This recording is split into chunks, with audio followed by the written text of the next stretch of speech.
Hey everybody, this is Amit, and I am answering some questions for Palantir Bite-Sized. You've publicly stated that you believe Palantir could hit $1 trillion market cap. Do you still think this is possible, and if so, what does Palantir have to do to achieve this goal? Okay, so yes, I think $1 trillion is obviously very possible. If we dilute at about 3% till 2030, that would be like a $490 share price. Right now it's at $7. Not a bad return, pretty good.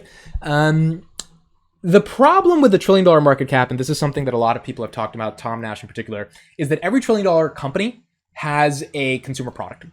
Palantir does not have a consumer product. They are a B2B play. And when you're a B2B play, that means that you are selling to the enterprise. And there's not that many companies that are valued at $1 trillion. I mean, Salesforce, I think at 250, 300 billion at its peak, was one of the biggest B2B companies. The rest of them, Amazon, Microsoft, Google, Facebook, they got to $1 trillion, but they were ultimately building a consumer product. Even Facebook that sells ads to like businesses, they still have to build a product for consumers. So I think it is going to be difficult for Palantir to get to $1 trillion unless they don't have unless they have a consumer product.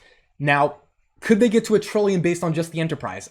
I find that a little bit hard. Their market caps are at 20 right now. If we want to get a 10x to 200 billion, there is a lot of growth that's going to need to happen in the government and the enterprise. And they're really going to have to figure out sales. They're really going to have to figure out go-to-market. They're really going to have to be able to show that they can stand on their own to be able to even get to that level. Like a 10x would be phenomenal, right?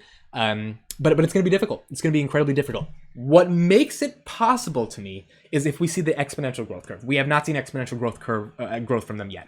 If that happens, this is going to be a big deal. The question is if it happens and what are the steps that are necessary in order to make it happen. And that's the part that I'm excited about seeing. That's the risk that I'm taking with my capital, is that let's see if they can actually do it. But if they do it, it'll be big. Now, I do think the $1 trillion market cap happens after they figure out the enterprise, and what they learn from the enterprise means that they can take it to the consumer. If they can build a foundry for life, and they build this type of software that has privacy in mind, that protects your data, that is, this almost like thing that you keep inside your pocket, and it knows everything about you, but it is protected for you. I'm spinning off the top of my head, but that is something that consumers, I think, potentially care about. What's an example? Let's say my health data. Let's say how much I sleep at night. I know there's a lot of tools in the market that can do this, but if Palantir can create some sophisticated tool that lets you know all your health data and how much you should be sleeping every night, that's exciting to me. That's something you could sell to consumers. They invested in a foundry for builders company called MePrism. That's like a data bank, and it allows you to get paid for your data. It deposits your data to Facebook and then makes Facebook pay for it. It does something unique. I did a video on it a while ago, and you can probably Google it.